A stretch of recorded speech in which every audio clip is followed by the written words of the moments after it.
तो बच्चों आज हम बात करेंगे कि रोटेशनल मोशन इतना टफ क्यों लगता है बच्चों को, चाहे आप मेडिकल से हों चाहे नॉन मेडिकल से। दोनों के लिए कुछ दो सब्जेक्ट्स ऐसे हैं जो कॉमन है। अगर मैं कोर सब्जेक्ट्स की बात करूं तो दोनों सब्जेक्ट्स ऐसे फिजिक्स और केमिस्ट्री जो दोनों को पढ़ने पड़ते हैं। मेडिकल के लिए अलग से बायो है और नॉन मेडिकल के लिए मैथ्स। इसमें भी फिजिक्स बच्चों को बहुत सिरदर्दी देता है अगर उनके कंसेप्ट क्लियर नहीं हो। और फिजिक्स में भी खासकर जब उनकी जर्नी स्टार्ट होती है क्लास 11 में सब कुछ बढ़िया चल रहा होता है और फिर अचानक उनके पास आता है रोटेशन। और रोटेशन में उनकी एकदम कहते हैं ना कि दुनिया बदल गई, जज्बात बदल गए, वो सीन हो जाता है इनके साथ। तो बच्चों इस वीडियो में हम यही बात करने वाले हैं कि ये जो रोटेशन है ये इतना टफ क्यों लगता है बच्चों को, और इसको कैसे पढ़ना चाहिए और क्या क्या करना चाहिए और क्या मिस्टेक्स बच्चे करते हैं, तो सारी बातें हम डिस्कस करेंगे इस वीडियो में। तो सबसे पहले रीज़न है कमज़ोर बुनियाद। जी हाँ बच्चों, बुनियाद कमज़ोर रहेगी अगर आपकी तो बिल्डिंग ढह जाएगी। जैसे ताश के पत्ते ढह गए, थोड़ी सी हवाई, तो उसी टाइप से अगर जब कोई भारी भरकम सवाल आएगा या फिर रोटेशन में आता है तो वो ढह जाती है। तो रोटेशन स्टार्ट करने से पहले बच्चों आपके ये कंसेप्ट फुल प्रूफ होने चाहिए। फुल प्रूफ बोले तो 100%। कंसेप्ट है vectors, frame of reference, relative motion, normal reaction, momentum, circular motion, centre of mass. तो ये सारे कंसेप्ट आपको 100% आने चाहिए। ठीक है, अगर आपके ये कंसेप्ट वीक हैं तो आप कृपया आगे ना बढ़ें, आप रोटेशन में ना जाएं, आप पहले उसको कंप्लीट करें। क्योंकि वेक्टर से आता है हमारा डॉट प्रोडक्ट, क्रॉस प्रोडक्ट ज़्यादा यूज़ होगा हमारा इसमें। फ्रेम ऑफ रेफरेंस, कैसे हम मोशन को कहाँ से देख रहे हैं, जैसे नॉर्मली हम लोग इसको सेंटर ऑफ मास से या फिर एक्सिस से देखते हैं, तो इसके लिए आपको फ्रेम ऑफ रेफरेंस का आइडिया होना बहुत ज़रूरी है।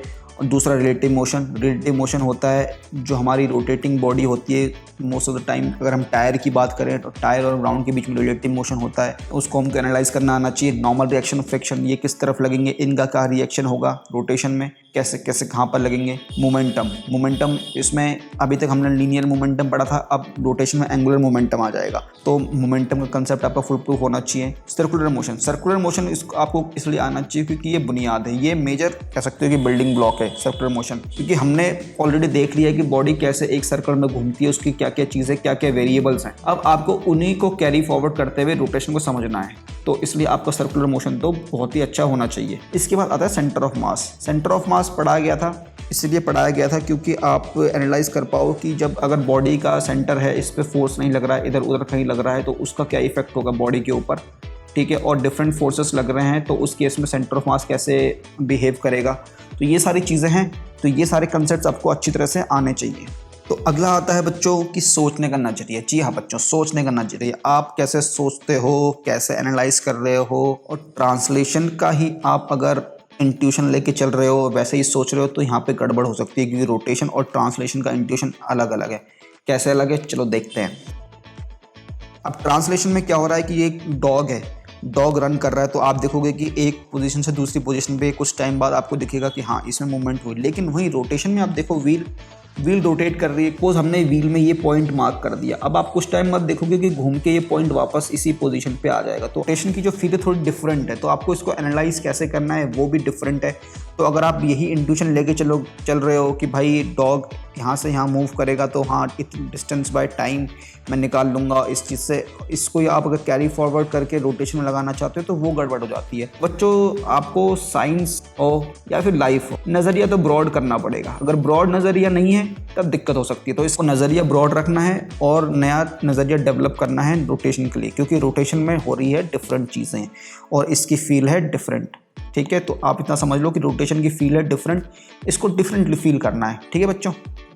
तो बच्चों अगला पॉइंट क्या है कि कुछ बच्चों की आदत होती है बहुत तेज़ भागने की। वो कहते हैं कि भाई मैं जल्दी से जल्दी ख़त्म कर दूंगा ये टॉपिक, मैं एक हफ्ते में ख़त्म कर दूंगा ये, और एक टाइप का कंपटीशन वो लगा लेते हैं अपने जो उनके पीयर्स हैं, जो बाकी स्टूडेंट्स हैं, तो ये गड़बड़ वो कर देते हैं। तो इससे क्या दिक्कत हो जाती है, देखो हर बच्चे की कैपेबिलिटी अलग है, उनकी कैपेसिटी अलग है, तो उनको सोचना पड़ेगा कि कंपटीशन नहीं करना है, उनको अपने लेवल से चलना है और हर चीज़ को कवर करते हुए चलना है। तो इसमें जो मेजर मिस्टेक्स बच्चे करते हैं क्या है, देखो इसमें देखो क्या करते हैं। सबसे पहले तो बच्चे इग्नोर कर देते हैं थ्योरी को।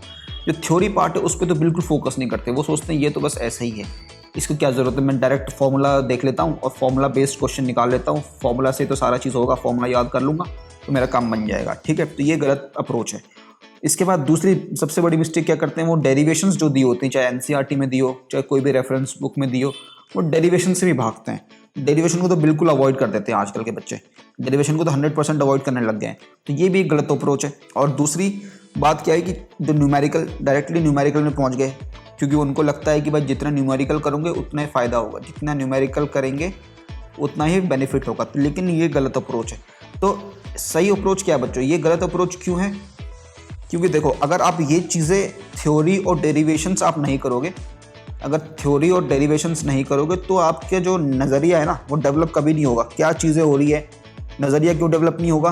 कंसेप्ट लगेगा कैसे? आपको पता ही नहीं लगेगा कि भाई इसमें कंसेप्ट क्यों लग रहा है, इसमें ये चीज़ क्यों अप्लाई हो रही है, कंसेप्ट का एप्लीकेशन कैसे हो रहा है। तो कंसेप्ट का एप्लीकेशन समझने के लिए आपको थ्योरी पढ़नी ज़रूरी है और डेरिवेशन करना भी ज़रूरी है, दोनों चीज़ें करनी ज़रूरी है। तो अगर आप देखना कि अगर आप फिज़िक्स पढ़ रहे हो और अभी तक आप ये गलती करते थे कि थ्योरी और डेरिवेशन से भागते थे, और अगर आप टाइम दो कि सपोज आपने 3 घंटे फिजिक्स पढ़नी है, आप 2 घंटे थ्योरी और डेरिवेशंस करो 2 घंटे के लिए और 1 घंटे आप न्यूमेरिकल पे लगाओ, तो आप देखो कि क्या इफेक्ट होगा। अगर प्रीवियसली आप क्या कर रहे थे, 3 घंटे पढ़ रहे थे, उसमें से आपने आधे घंटे आपने क्या किया, ये सब देख लिया और फिर 2.5 घंटे सवाल लगाए। लेकिन कुछ टाइम बाद क्या होगा, अगर आप जब सवाल लगा रहे हो, मान लो कि 1 हफ्ते 2 हफ्ते 3 हफ्ते बाद फिर वो दिक्कत दोबारा से आ रही है, तो आप तो वो वाली दिक्कत आपकी इस वाली अप्रोच से नहीं होगी अगर आप इसको ऐसे करोगे 2+1। ये मैंने एग्जाम्पल बताया कि आप 2 घंटे आराम से थ्योरी पढ़ो, उसमें जो चीज़ें हैं वो नोट डाउन करो, ठीक है, और उसके बाद 1 घंटे लगाओ आप अपने न्यूमेरिकल्स में।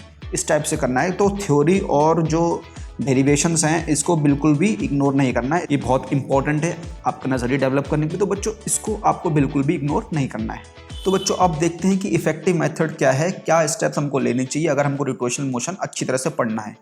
तो बिफोर स्टार्टिंग रोटेशन मोशन आपको कुछ बातों का बिल्कुल अच्छी तरह से ध्यान रखना है। 5 चीज़ों को हम लोग थोड़ा डिस्कस कर लेते हैं। देखो, जो प्रॉब्लम प्रैक्टिस है डिफरेंट टाइप्स की, वो आपको करनी है। कैसे कि आपने एक कंसेप्ट पढ़ा, सपोज टेंशन का आपने कंसेप्ट पढ़ा, उसके बाद टेंशन के ऊपर आप डिफरेंट टाइप्स के प्रॉब्लम सॉल्व करो। डिफरेंट, यहाँ पे मैं डिफरेंट वर्ड क्यों कह रहा हूँ, क्योंकि बच्चे कई बार क्या करते हैं कि 100 सवाल कर लेते हैं, 100, 150 नंबर ऑफ क्वेश्चन पे फोकस करते हैं। नंबर ऑफ क्वेश्चन फोकस करना गलत अप्रोच है।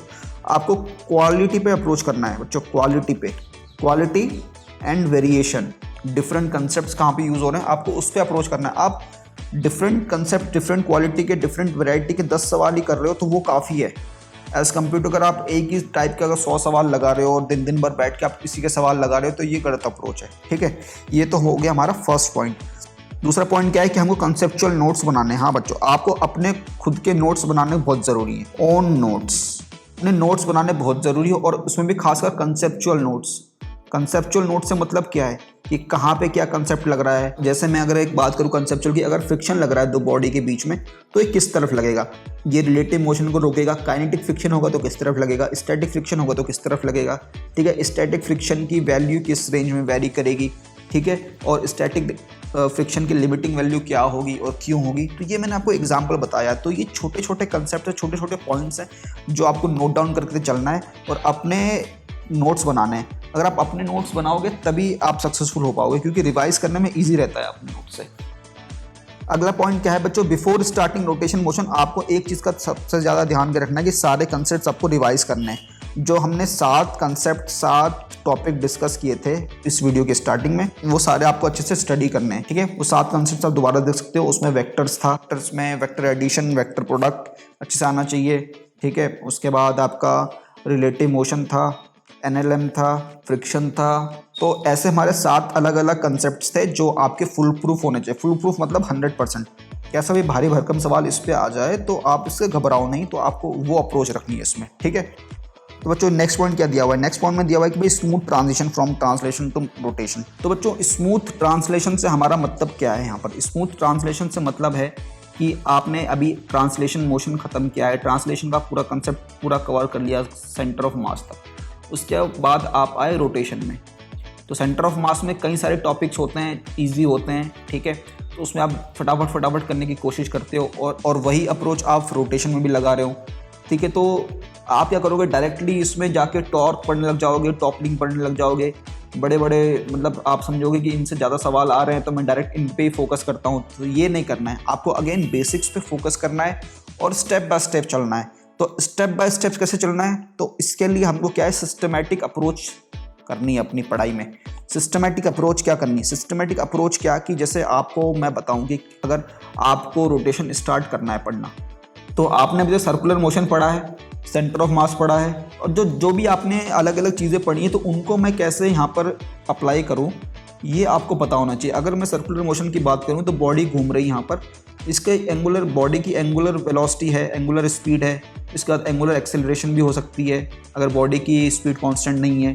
ठीक है, हमने इससे पहले यूनिफॉर्म सर्कुलर मोशन पढ़ा होता है रोटेशन स्टार्ट करने से पहले, तो उसका यूज़ करते हुए हमको कंसेप्ट की क्रोनोलॉजी क्या होनी चाहिए। क्रोनोलॉजी मतलब हमको पहले क्या पढ़ना है, हमको फिर क्या पढ़ना है, दूसरे नंबर पर, तीसरे नंबर पर क्या पढ़ना है। कई बार क्या होता है बच्चों कि आप लोग शुरू में पढ़ने लग जाते हैं मोमेंट ऑफ इनर्शिया, शुरू में पढ़ने लग जाते हो टॉर्क, एंगुलर मोमेंटम।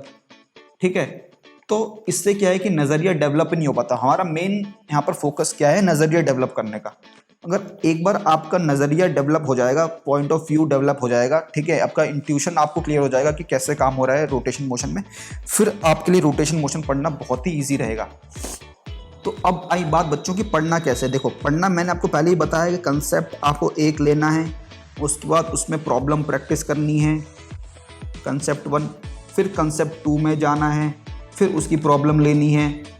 ऐसे करते करते आपको एंड ऑफ द चैप्टर पहुंच जाओगे। एंड ऑफ चैप्टर हो गया, फिर आप इसके बाद आप पूरी एनसीईआरटी कवर कर सकते हो, एनसीईआरटी की थ्योरी पढ़ सकते हो। थ्योरी पढ़ना मस्ट है क्योंकि एनसीईआरटी में कुछ कुछ चैप्टर ऐसे हैं जिसकी थ्योरी उन्होंने बहुत अच्छे से समझाई हुई है, तो थ्योरी एनसीईआरटी की पढ़ना बहुत ज़रूरी है। ठीक है, तो थ्योरी पढ़ने से मैंने आपको पहले ही बताया कि आपका जो नज़रिया है, एनालिटिकल एबिलिटी है, ठीक है, एनालिटिकल एबिलिटी, इस चीज़ पे यहाँ पे मैं एम्फेसाइज कर रहा हूँ क्योंकि फिजिक्स क्या चीज़ है, फिजिक्स है कि आपको एनालाइज करना आना चाहिए। ठीक है, ऐसा नहीं कि आपने भर भर के फॉर्मूले रट लिए, 200 फॉर्मूले 300 फॉर्मूले रट लिए और उसके बाद उन्हीं को अप्लाई कर रहे हो, तो ये गलत अप्रोच है। ठीक है, आपको एनालाइज करना आना चाहिए फिजिक्स को कि क्या चीज़ें कैसे हो रही हैं। तो आपको सिस्टमैटिकली पढ़ना है तो आप कंसेप्ट मीटर को फॉलो कर सकते हैं। इसमें हम लोग अपने जो रोटेशन है आपका एकदम स्मूथ ट्रांजिशन इसमें लेके चलेंगे। स्मूथ ट्रांजिशन आपका होगा translation to rotation, translation to rotation. और आपको ऐसा लगेगा ही नहीं कभी कि मैं रोटेशन में मेरे को इतना अंदर आ गया, इतने डीप तक मैं घुस गया और मेरा कंसेप्ट इतना क्लियर हो गया। तो ऐसे हम स्टडी करेंगे रोटेशन मोशन। ठीक है बच्चों, तो आई होप आपको ये वीडियो अच्छी लगी होगी और रोटेशन मोशन कैसे पढ़ना है ये अब आपको कभी भी रोटेशन मोशन से डर नहीं लगेगा। ठीक है बच्चों।